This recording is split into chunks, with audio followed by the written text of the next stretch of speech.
Well, good afternoon, everybody, or just afternoon. Thanks for joining us today. Dr. Bhojraj, Sanjay Bhojraj, one of the interventional cardiologists here at Mission. We're bringing on, along with our electrophysiology colleagues, here at Mission Hospital for Watchman. And specifically, this is a great time to launch a Watchman program because we have access to the newest device called Watchman Flex, which we'll be talking about today. Before we get into anything too deep, I wanted to introduce my coordinator, Chelsea Zimmerman. So here she is. So a lot of times when you're interfacing with the structural heart program, she's the point of contact for patients, and certainly works hand in hand with me on these patients and all the doctors that are going to be involved in the program. We're getting some people coming in. Chelsea K, are you able to admit people in, or is that something? Absolutely, yes. You got it? Okay, perfect. Okay, so I will just kind of stay here. So with that being said, let's talk a little bit about Watchman Flex and kind of what the device is all about. So what we're dealing here with are our atrial fibrillation patients who are on anticoagulation. And as you know, the risk of stroke with atrial fibrillation increases with age and heart failure and diabetes and previous vascular events, the CHAD score. But then also there's the risk of bleeding, and there's something called the has bled score that indicates a bleeding risk score. And if you look at both of these scores combined, basically 80% of the elements are exactly the same. And this is something clinically we know because we're very worried about putting patients on blood thinners, but at the same time we're worried about putting patients not on blood thinners because of the risk of stroke vis-a-vis the risk of bleeding. So now we have a technology that we can use to reduce that stroke risk down to no different than being on warfarin. However, we're starting to see in significant improvement in bleeding outcomes, bleeding risk. So less GI bleeds, less hemorrhagic stroke. And so that is now the Watchman Flex device. So we'll get into the specifics here. As we go along, we do have Chelsea on the chat feature. So I will try to answer questions kind of as they come. So feel free to ask questions as we go along. So the Watchman device, although it sounds, for those of you outside of the cardiology universe, sounds like something new, this has actually been ongoing for a significant period of time. So it is probably the most studied and implanted left atrial appendage occlusion device in the world. You can see that the pilot studies initially were in 2002. That was the pilot first in human study. Then the Protect AF trial, which was the trial with the first generation of the Watchman device, started in 2005. Then the second trial, 2010, and then leading to approval of the original Watchman device in March of 2015. Since that time, there have been design improvements, which we'll speak about today. And now we have the Pinnacle Flex device, which was approved for use in 2018. And so moving forward, that's really going to become the standard of care in the left atrial appendage space. So with this device, this is what it looks like. Basically, I would tell my patients that this is essentially an umbrella that we're able to put into the left atrial appendage. So for those of you who have had stroke patients before or in the cardiology universe, when we worry about atrial fibrillation related strokes, the majority of these strokes come from the left atrial appendage, which is a little chamber in the top left chamber in the left atrium that, as far as we know, doesn't have a significant physiologic function. And because it's a chamber that doesn't really contract a lot, blood can pool in there and cause stroke. So when we talk about the majority of strokes related to atrial fibrillation, most of them will come from the left atrial appendage. So up to this point, our treatment approach was to treat the entire human, the entire patient, because of this one small chamber, the appendage. Now, fortunately, we don't have to put the rest of the body at risk, the rest of the 99.9% of the body, because now we can treat this left atrial appendage, the 0.1%, and protect patients from stroke. So as we talk about the device and certainly go through the clinical trials, we'll highlight the safety, procedural performance, and the next steps in terms of having our patients treated with the device. So not to get too nerdy in the cardiology universe, but this is kind of the one slide that we have about the design. On the left side is the Watchman Flex device, which is the newest version of the device. On the right side of the slide here, you have the old Watchman device. And so what we see here is that the The fabric coating goes down much lower, and that becomes important. That fabric then recruits fibroblasts to migrate and adhere so that you can create a layer of endothelium or layer of skin on the device so that it seals into place. The new device, the Flex, allows for full recapture. So whereas before there's a point of no return with the device and you can only partially recapture, this one, if you don't like the position, as we'll highlight in a case study down later in the talk, you can actually fully retract and re-expand to make sure that you've got a good fit. With these procedures, they are done under general anesthesia, and we have a transesophageal echo or TE probe in the patient for the duration of the procedure. So we can see as we're deploying and after we've deployed the device, how it sits in the appendage, if we like it, or if we need to kind of make any shifts or changes. So I think the fact that you can fully capture and redeploy is great. Anchors now are much more safe. So whereas before you had a single row of anchors downstream, the device now is a little bit more pudgy. And so the anchors don't have to be as deep. And we have two sets of anchors now to really make sure that the device clicks into place and locks into place, so you don't have to worry about device migration. Finally, the strut frame has improved as well. So it's a much more robust scaffolding on there, so it holds position very well, and you can see that it's a much more circular device than the previous generation of the device. And they've also kind of expanded into both smaller and larger left atrial appendages that can be treated with the device. And this is the major, I think, safety feature of the device, whereas before the previous generation had tines that would come out and that could cause trauma. Now we have this safety ball, this fully rounded ball that we can use, and it's actually quite impressive. I think there's a video of that coming up, sorry, that you can see exactly how much play you have with the device and deploy the device correctly. For years, I've been doing transesophageal echo, never paid as much attention to the formation and the anatomy of the left atrial appendage as I did now when doing this device.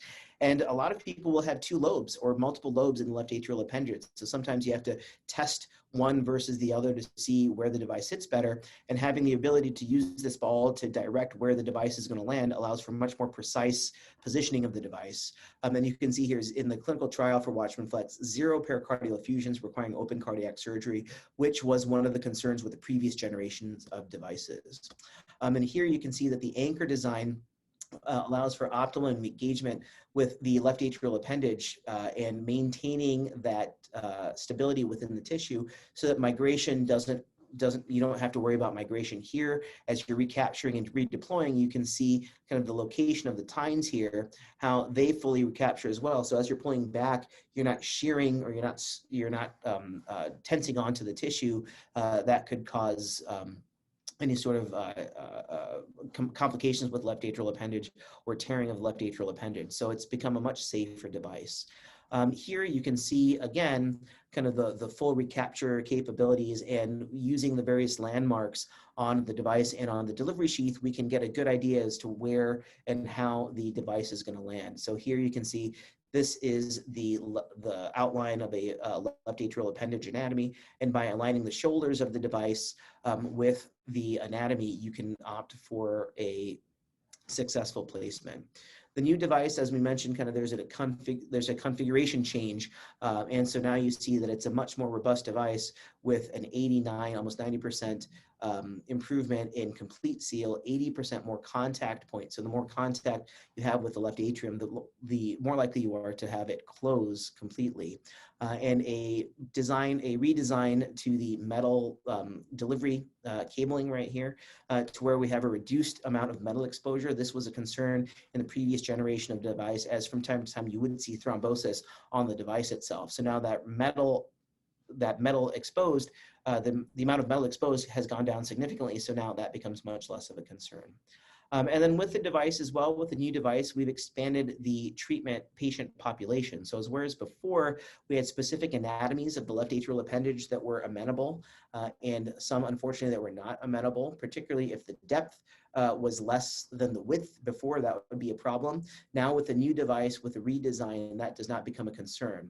And so we're able to expand to a greater a greater anatomical subset of patients than before, we always do a transesophageal echo prior to these procedures to make sure that we have proper sizing. But there are some centers, in fact, that are just doing transesophageal echo on the day of the procedure and choosing their device based or selecting the size, not necessarily worrying about the configuration and the anatomy of the left atrial appendage. So I think as time goes on and we as a community of interventional cardiologists become more comfortable, and interventional cardiologists and EPs become more comfortable with placement of the device, we may even just do the transesophageal echo on game day of the procedure and place the device that way. So this is that ball that I was mentioning, and for those of you who are new, the ability, the fact that you can have such remarkable flex to this device and not injure that tissue is pretty significant. As I said before, the device came out with tines and it was almost like a spear, so you had to be very cautious with your placement. Now you still have to maintain caution, but there's much more forgiveness in the device than there was before. Here, this just kind of looks at the different sizing. So the new Flex device goes from 20, 24, 27, 31, and 35 millimeters.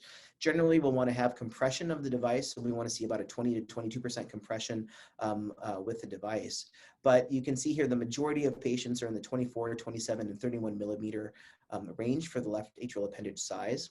In terms of compression, we see a couple of different configurations. We have the marshmallow configuration, which is ideally kind of the most at rest compression profile. So in the clinical trial, a little less than half of the devices were in that compression profile. The bell, which shows the depth and maybe a little bit more circumferential compression, was also in about 40% of the patients. And then this hot dog configuration, which is likely an aggressive compression profile, much less so in the clinical trials. When we look at procedure times, of course, with operator comfort with the device, procedure times will vary, but generally it's less than 40 minutes with the device. Generally speaking, because the TEE has allowed us to size it so well, we're getting the majority of these with just one device implanted. But if needed, if we look at the device and we see that it's not exactly where we'd like it to be, certainly we can resize and go to a different size of device. But again, I think the fact that you can fully recapture this device is such a remarkable strength. So looking at case studies, so here what you see is a transesophageal probe. This is the Watchman device. This is the ball that you saw before, and this is the plane of the left atrial appendage. And so here under echo guidance, we're attempting to deploy the device. Here you see where the device ultimately ends up. You see it almost looks like a crown within the left atrial appendage. And I don't know if this projects well for you folks. And then here, what you can see is the device doesn't look like it's sitting quite perfectly. So we're able to reposition the device, pull the device out, and then redeploy with a little bit more forward pressure to get it to sit properly. And then finally here in the third pane, you can see just a wonderful positioning of the device here. We're doing a contrast injection so that you can see that the entire appendage, which sits behind the device, is now sealed. And that is the ideal location of the device. So when we do sizing, we're looking at the left atrial appendage under different TEE dimensions. Now, of course, we like to think of these things as perfectly circular, but there can be an oval or an ovoid formation to this as well. So we always sized to the largest dimension, generally in this 135-degree mode. Something now that I'm doing with every TEE that I do, so it's not just for mitral, or sorry, not for just for Watchman TEE, but every single TEE that I do for patients, I'm doing these Watchman views now because at some point they may be a candidate, and so it'd be nice to have those dimensions already set. Here, you can see again the differences within the same device or within the same left atrial appendage, looking at the different metrics and then selecting a device based on the maximal diameter and implant length. Here you can see I think the procedure as we do it. So this is the delivery catheter. We have a pigtail that we use to visualize the left atrial appendage. Then we look at the location where we'd like to place the device. And then both under TEE and under angiography, then we deploy the ball. And then here you'll see the release of the device right there as the shoulders come out. Then with this particular deployment, we saw that this is the plane of the left atrial appendage annulus. And there is a little bit more than we'd like to see on the mitral side or the inferior side. And so again, now with the ability to completely recapture, you can see here the initial deployment. And here in this view at 125, you see that it's canted out a little bit, or it's off axis. And so there's a little bit more on the mitral side, the mitral valve sitting here, than there is on the superior aspect. And so now we can recapture. So here we've recaptured, putting a little forward pressure to see where we're at. Now that forward pressure is safe because of the flexibility of the ball. Here you can see the deployment of the device. This is the final position under angio, and then that is the contrast injection of the left atrial appendage. So you can see here under angio the difference between the first deployment, where the plane of the left atrial appendage orifice is, and the second. And then here under echo, you can see again that this is the first deployment that had the significant shoulder on the mitral valve side. Here with the second deployment, now there's a significant reduction. So now you're getting a much better seal. You're on the part of that device, on the edge of the device, where you know that the fabric sits and where that maximum radial strength is to make sure that you're occluding the left atrial appendage. So from the clinical trial, so the Pinnacle Flex trial was the trial that was used for FDA approval for Pinnacle Flex. So it was a single non-randomized study design, because you can't have a placebo for these sorts of trials, looking at post-implant drug regimen with the DOAC only, and non-inferiority based to the current generation of Watchman. So it was compared to the previous generation of Watchman, and enrollment about 400 patients, looking at safety and efficacy of the device, follow-up at 45 days with TEE, 6 months, 12 months, 18, and so on. And so we can see here primary efficacy endpoint was a rate of effective left atrial appendage closure as defined as any peri-device flow less than 5 millimeters. So when we do these post-TEE images from 45 days out, as long as we see no flow or flow that's less than 5 millimeters in width, that's okay by the clinical trial. And then the secondary efficacy endpoint of ischemic stroke or systemic embolism within the first 2 months. And then safety endpoint, all-cause death, ischemic stroke, and systemic embolism. So here we see a very safe device. So the safety endpoint is 0.5% event rate with the primary safety endpoints. The primary efficacy endpoint, 100% of the left atrial appendages were closed, 98.8% procedural success. So that doesn't account into recaptures and redeployments. And then 96% of patients were able to close or to discontinue their DOAC at 45 days trial time. Demographics of age. So the mean CHADS score was 4. The mean has-bled score was 2. About 52% of patients had AFib, heart failure was 31%, diabetes 30%, previous stroke about 20%, which I think might be a little bit high. Other vascular disease was 55%. So I think just a very representative population of who we see. And again, looking at event rates, a very low event rate. Procedural complications were minimal. All-cause death was 0. Device embolization, which I think is something that we always worry about anytime we leave an implant behind, was 0. And 0 pericardial fusions requiring open surgery. So again, a very, very significant improvement in patient outcomes. And so here, looking at major procedural complications in comparison to the previous generation, the Watchman device, we see a significant reduction in absolute risk with the new device. So I think it's, like I said, a great time to come in. 100% of patients demonstrate effective left atrial appendage closure at 12 months. So if we do see a gutter of flow, then we'll repeat the TEE at a later date, wait for the endothelialization to happen. Sometimes it happens at 90 days, sometimes it happens further, but certainly something that we watch for, because obviously we don't want to have to do this procedure and have somebody need to stay on Coumadin, right? Or their DOAC of choice. So we want to make sure that we're sealing this as much as we can. Again, a great procedural success with the new device allows this to be a much safer procedure from a patient standpoint. And again, 96% of patients were able to discontinue anticoagulation. And in the Flex data, it was the majority of these patients were actually on DOACs, so either rivaroxaban or apixaban. And again, did great with it. So we met the primary safety endpoint, primary effectiveness endpoint. 96% of patients were able to come off of their DOACs, and a great procedural success. And then as we look moving forward, clinical trials, the option trial is ongoing and randomizing right now. And even kind of more upfront, getting these patients a Watchman device during AFib ablation. So at the time where our electrophysiology colleagues are already transseptal, they're already ablating the pulmonary veins, what is the safety outcome and efficacy outcome of doing a Watchman at the same time? So we're anxiously awaiting these data to come back, and we'll see what the future holds. And then we have an ongoing Champion AF clinical trial looking at head-to-head Watchman Flex in a broader patient population, so people who have lower CHA2DS2-VASc scores than before. And so there's a lot of data that'll come out, and a super exciting time in cardiology with all these devices.